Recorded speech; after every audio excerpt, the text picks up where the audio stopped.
Víctor Frankenstein contempla el resultado final de sus años de estudio y obsesión. Ante él yace la figura inerte que, con un último impulso de energía, abre lentamente sus ojos amarillentos y apagados. En ese instante, el sueño se convierte en pesadilla. Las manos que él consideró perfectas, la piel que creyó hermosa, revela ahora un cuerpo monstruoso, una piel pálida que deja ver venas azuladas, labios negros, ojos vacíos, una mueca que no pertenece al mundo de los hombres.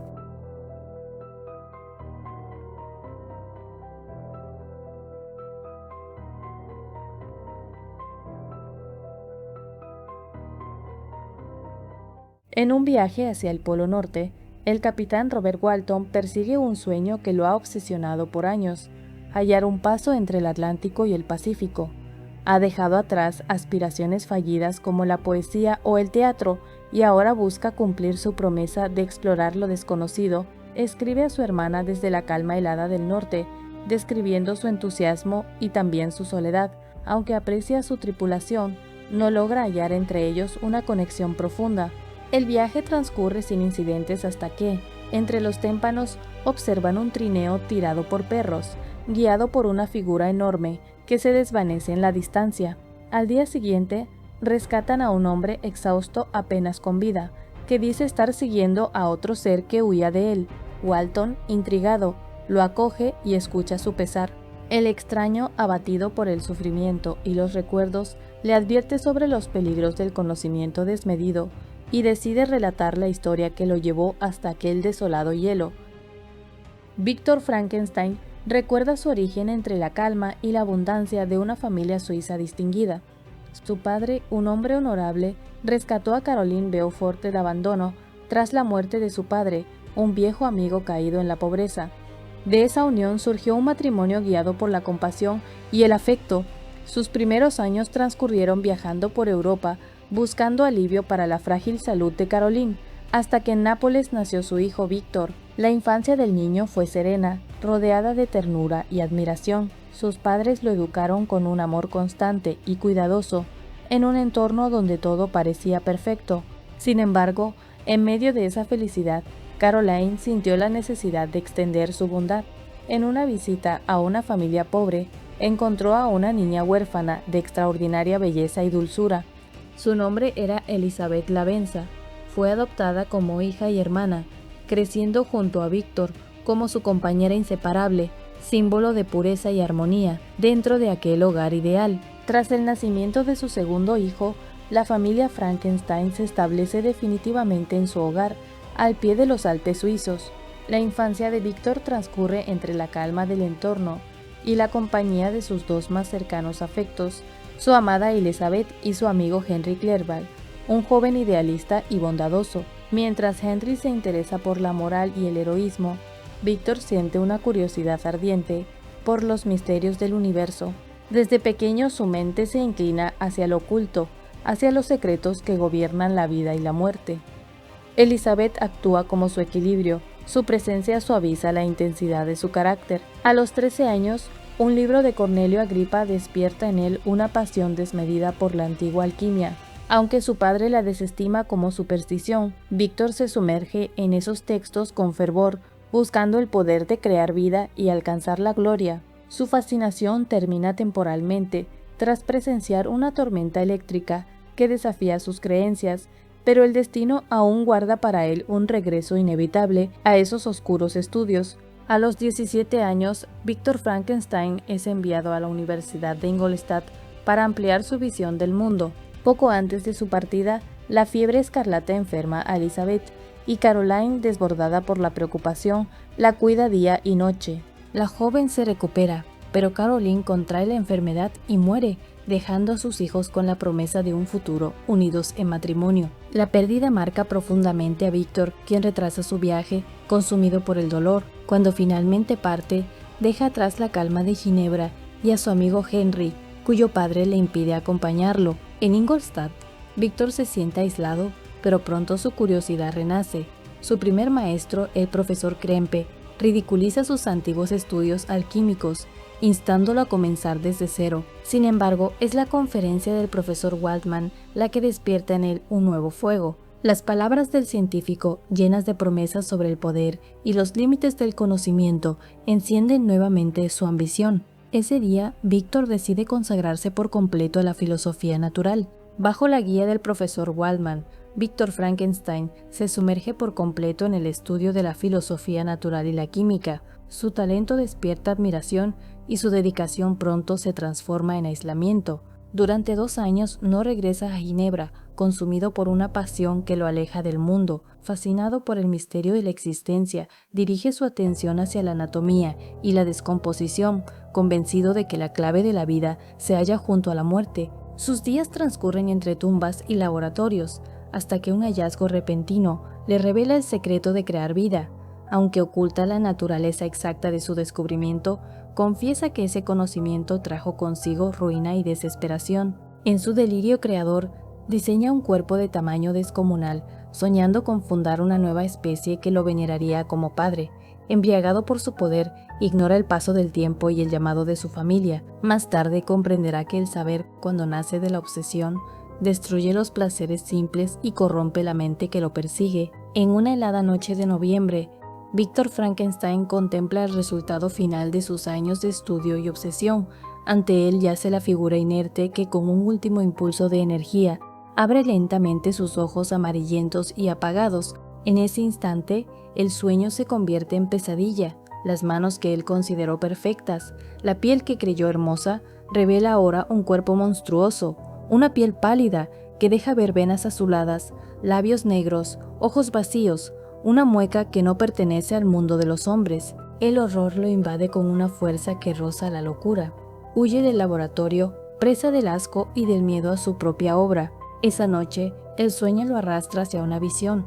Cree abrazar a Elizabeth, pero su rostro se transforma en el de su madre muerta. Despierta sobresaltado. La criatura está junto a su cama, mirándolo con ternura incomprensible.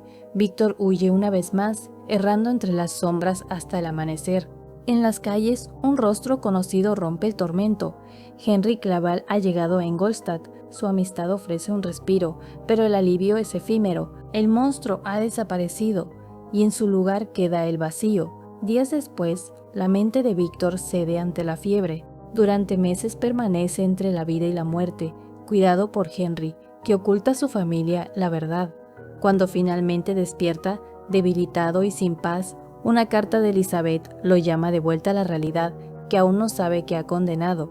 La carta de Elizabeth llega como un bálsamo para el espíritu enfermo de Víctor. En ella expresa gratitud hacia Henry y comparte las noticias de Ginebra. La fiel Justine ha vuelto al hogar tras la muerte de su madre, su hermano Ernest. Aspira a unirse al ejército y su hermano pequeño William crece lleno de alegría. Elizabeth confiesa cuánto extrañan su presencia y le ruega que regrese pronto.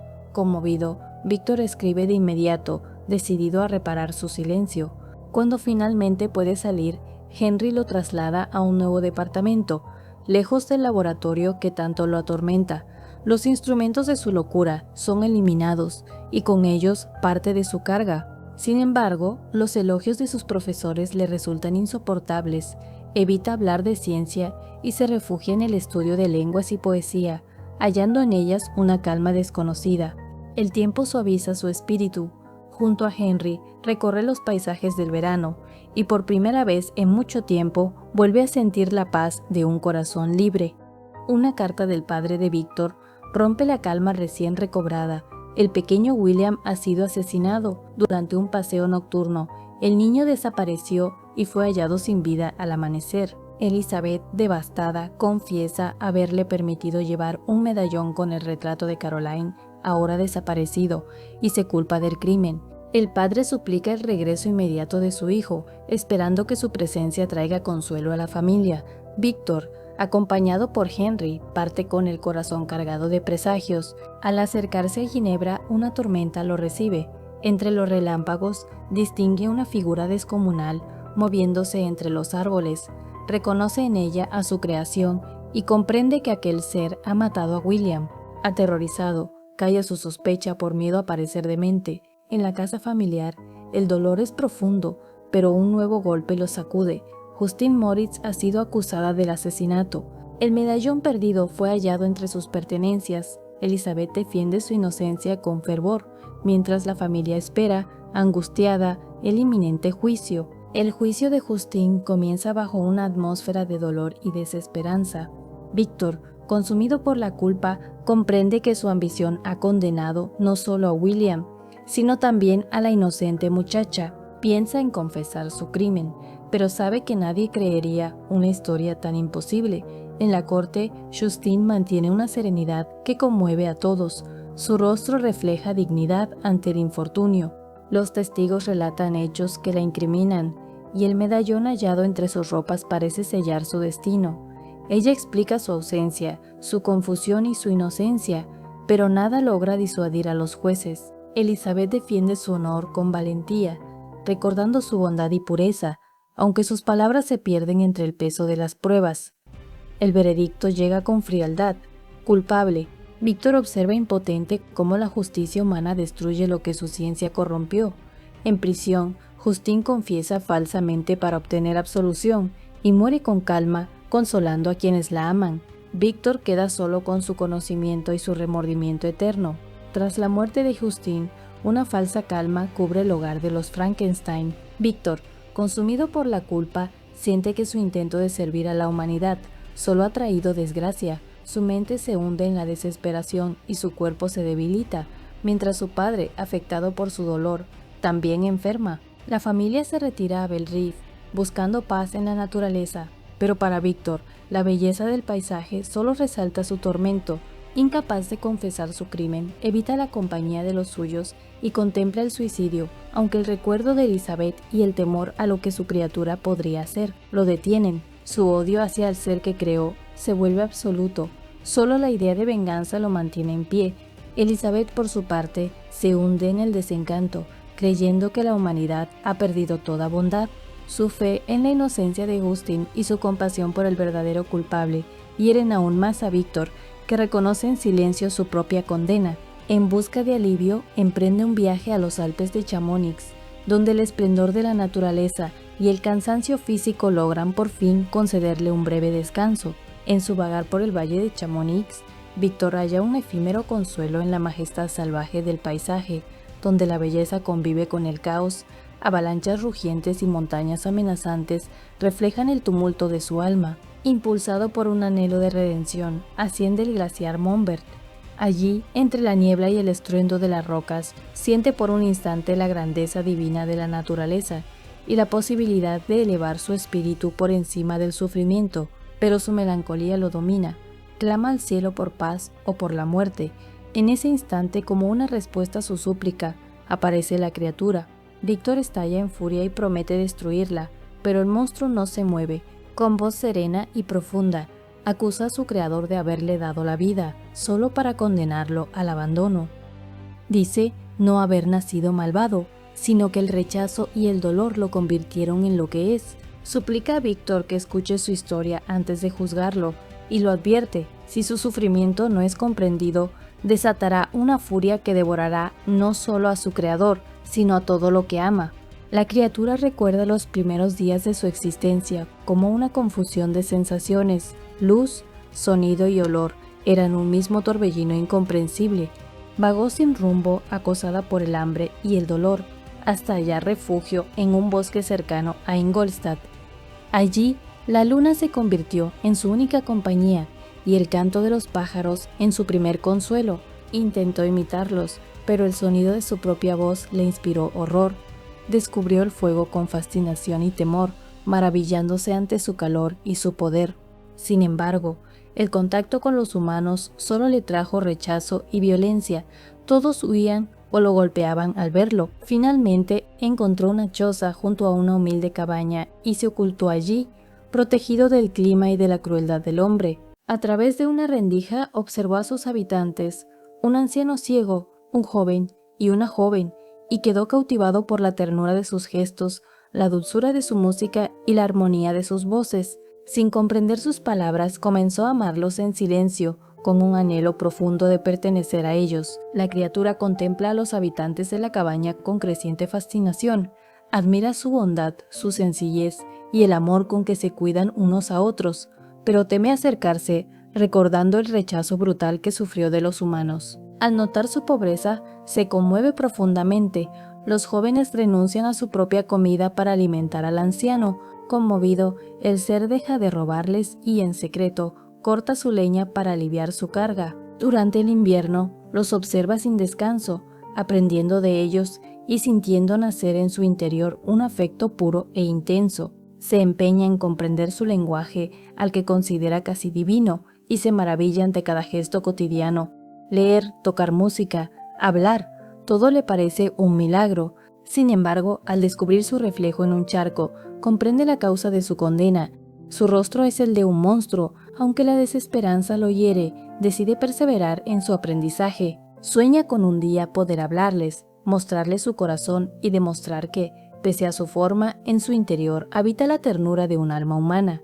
Con la llegada de la primavera, la criatura presencia un cambio en la vida de la familia que observa. Una joven de extraordinaria belleza, de rasgos exóticos y mirada luminosa, llega a la cabaña. Félix, visiblemente emocionado, la recibe con ternura y la llama su dulce árabe. Pronto la criatura descubre que se llama Safi. Su idioma es distinto al de los demás, lo que provoca una encantadora confusión entre los cuatro. Sin embargo, el ser nota que los de Lacey intentan enseñarle su lengua, y él, oculto en su refugio, participa en silencio de las lecciones. Así, por primera vez, aprende a hablar y a comprender. El libro usado para educar a Safi, Las ruinas de Palmira, le abre las puertas del conocimiento humano, la historia, la política, la religión y la constante ambición del hombre. Fascinado y horrorizado, llora al conocer las guerras, la injusticia y la miseria que los humanos se infligen entre sí. Descubre que su especie venera la riqueza y desprecia la pobreza, y se pregunta qué lugar puede haber para un ser como él, sin nombre, sin familia ni fortuna. El conocimiento, que al principio parecía una bendición, se vuelve un tormento. Ahora comprende su propia monstruosidad y su aislamiento absoluto. Maldice su existencia y su sabiduría recién adquirida, consciente de que jamás podrá ser amado por aquellos a quienes más admira. Así, rodeado de la belleza de la primavera, la criatura se siente más sola que nunca. Con el tiempo, la criatura descubre la triste historia de los de Lacey.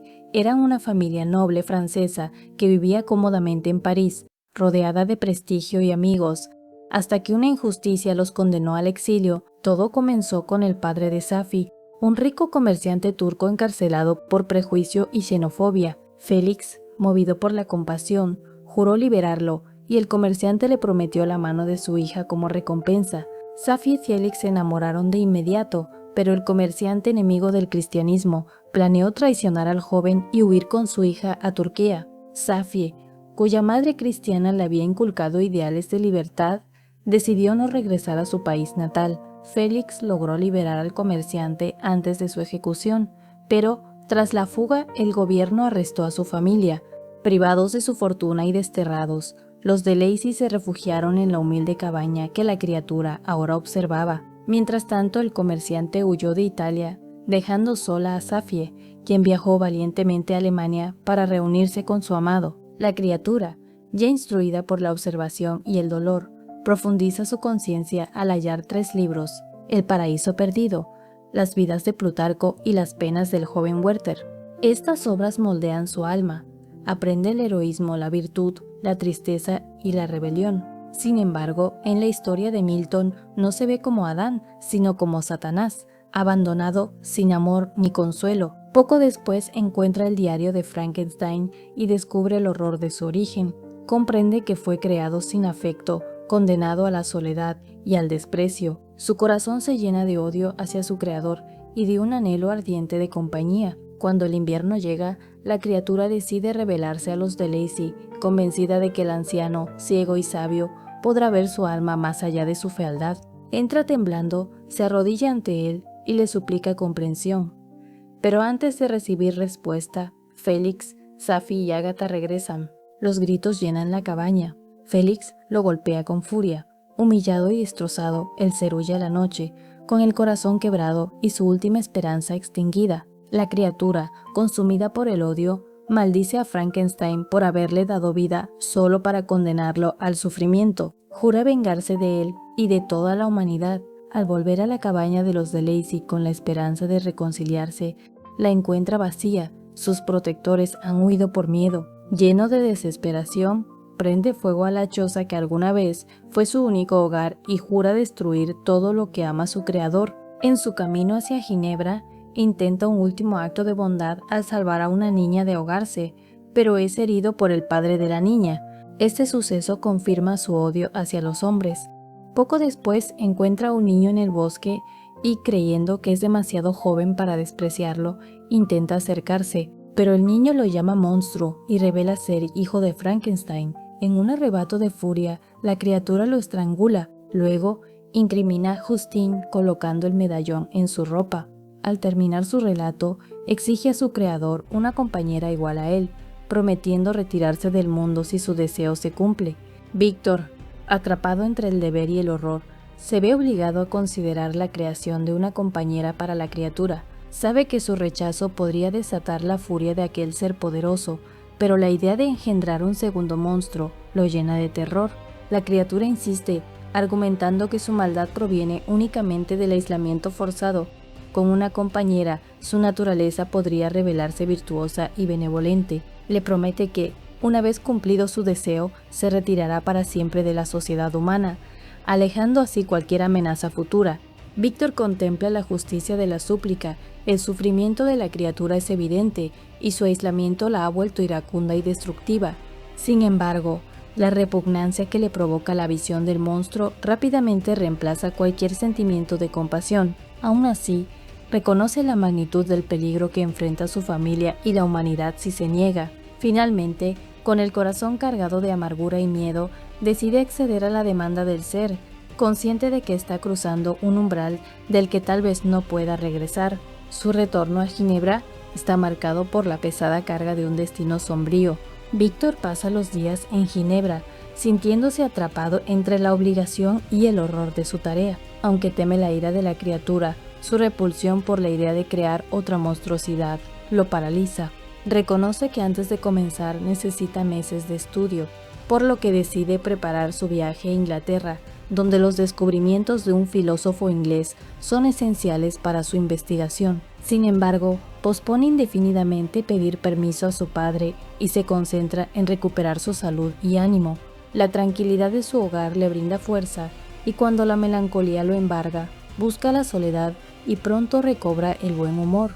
Su padre, observando su cambio, le pregunta por su deseo de aislamiento y teme que Víctor haya abandonado la idea de casarse con Elizabeth. Víctor lo tranquiliza, asegurándole que primero viajará a Inglaterra y luego se casará con su amada. Henry se ofrece a acompañarlo, lo que inicialmente lo desagrada, pues deseaba trabajar en soledad, pero reconoce que la compañía de su amigo garantizará la seguridad de su familia y evitará que la criatura lo espíe.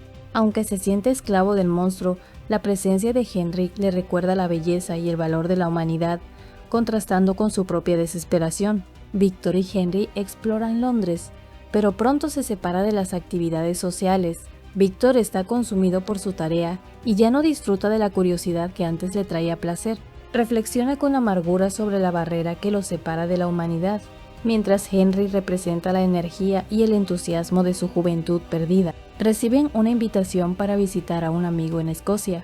Víctor acepta, buscando disfrutar de los paisajes y no defraudar a Henry, aunque su mente sigue atrapada en su labor científica. Al llegar a Escocia, Víctor experimenta la nostalgia de la naturaleza y una fugaz sensación de libertad al explorar Oxford y las ciudades escocesas. Sin embargo, pronto vuelve a sentirse como un árbol seco, recordando la monstruosa obligación que lo atormenta.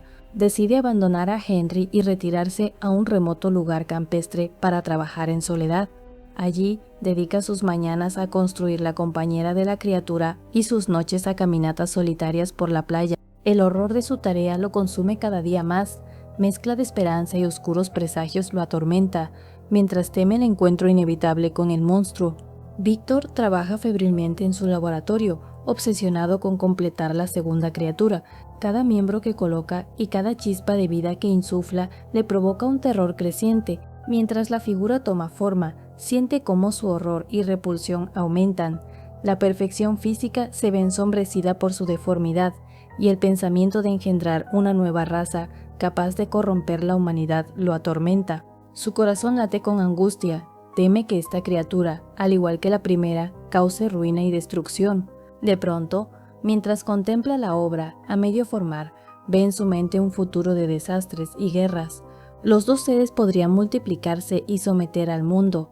Con un grito de desesperación, Víctor toma un martillo y destruye la creación antes de que cobre vida, destrozando el cuerpo inerte y liberándose de la abominación que a punto estuvo de traer al mundo. Varias horas después, la criatura visita a Víctor mientras éste está sentado en su laboratorio, sumido en tristeza.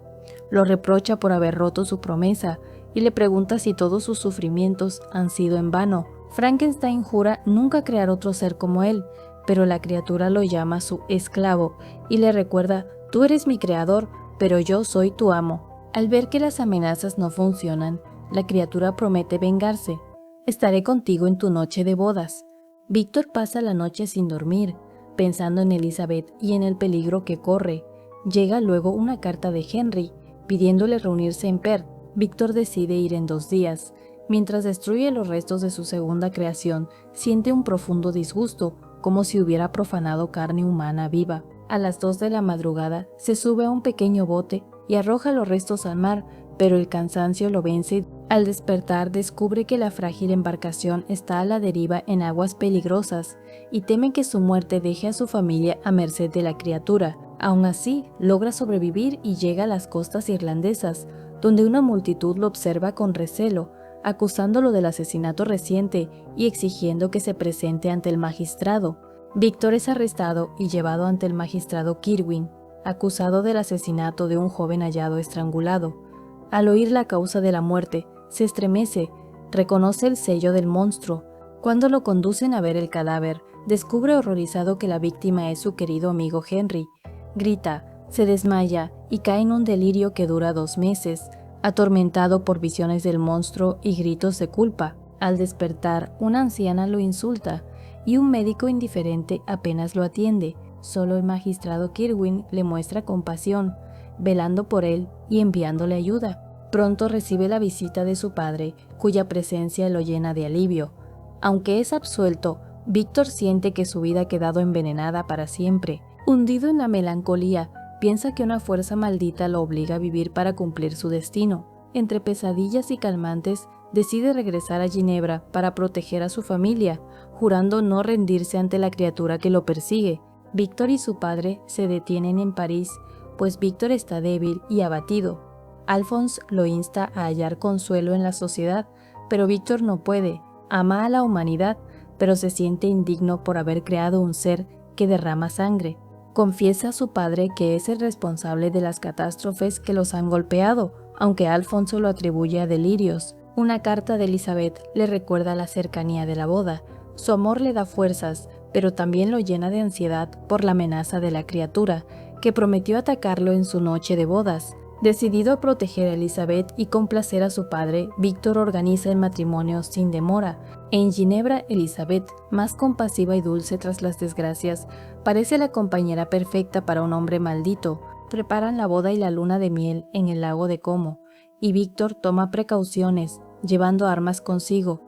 Todo parece tranquilo, pero ambos sienten un inexplicable presagio de desgracia. Es de noche cuando Víctor y Elizabeth llegan a las costas de Como. El viento arrecia y Víctor se llena de ansiedad, temiendo por su vida y la de su esposa. Pide a Elizabeth que se retire a su habitación y recorre los pasillos en busca del monstruo. Un grito espantoso lo alerta demasiado tarde.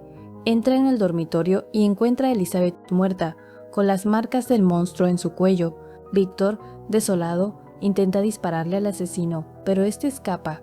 Apenas consciente, es llevado a su cama y teme por su familia. Viaja a Ginebra, donde descubre que su padre, al enterarse de la muerte de Elizabeth, muere poco después. Víctor queda internado en un manicomio tras perder la razón. Liberado, obsesiona su vida con la venganza contra la criatura. Acude a un magistrado, pero la ley resulta impotente contra un ser sobrehumano. Frustrado y consumido por su odio, jura dedicar su existencia a la destrucción del monstruo, reconociendo que la venganza es su única pasión en su desdicha. Consumido por la venganza, Frankenstein abandona Ginebra y jura ante las tumbas de su familia perseguir al monstruo hasta el fin del mundo. Una risa infernal confirma que la criatura lo observa.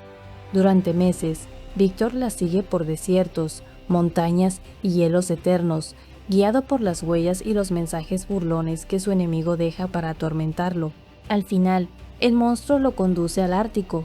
Exhausto, Víctor lo alcanza brevemente antes de quedar a la deriva en el hielo, donde es rescatado por el barco del capitán Walton. Moribundo, ruega que maten a la criatura si aparece y advierte a Walton que no repita su locura de desafiar a la naturaleza. Cuando el barco queda atrapado entre los hielos, Víctor exhorta a la tripulación a continuar, pero su cuerpo no resiste más. Esa noche, entre sombras y viento helado, el monstruo entra al camarote. Al ver el cuerpo de Víctor, cae de rodillas, sollozando con una pena indescriptible. Él también fue mi víctima, murmura. Confiesa que su corazón nació para amar, pero el rechazo lo transformó en abismo. Walton lo enfrenta, entre horror y compasión, mientras la criatura se declara a sí misma un ángel caído convertido en demonio. Incapaz de soportar su existencia, anuncia su final, encenderá una pira y se consumirá en sus llamas. Luego se aleja entre el hielo y la oscuridad hasta desvanecerse, dejando tras de sí solo silencio, cenizas y el eco eterno de una creación que nunca debió existir.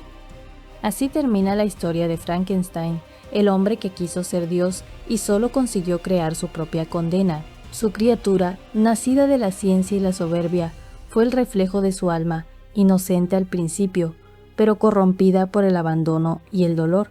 Ambos buscaron amor y solo hallaron soledad. Víctor huyó de su creación y la criatura huyó de sí misma. Entre hielo y fuego, sus destinos se confundieron hasta que ya no quedó diferencia entre el creador y el monstruo. Este no es solo un relato de terror, sino una advertencia. Cuando el hombre desafía los límites de lo divino, despierta fuerzas que no puede controlar, porque al final, Frankenstein no fue destruido por su creación, sino por el peso de su propia ambición.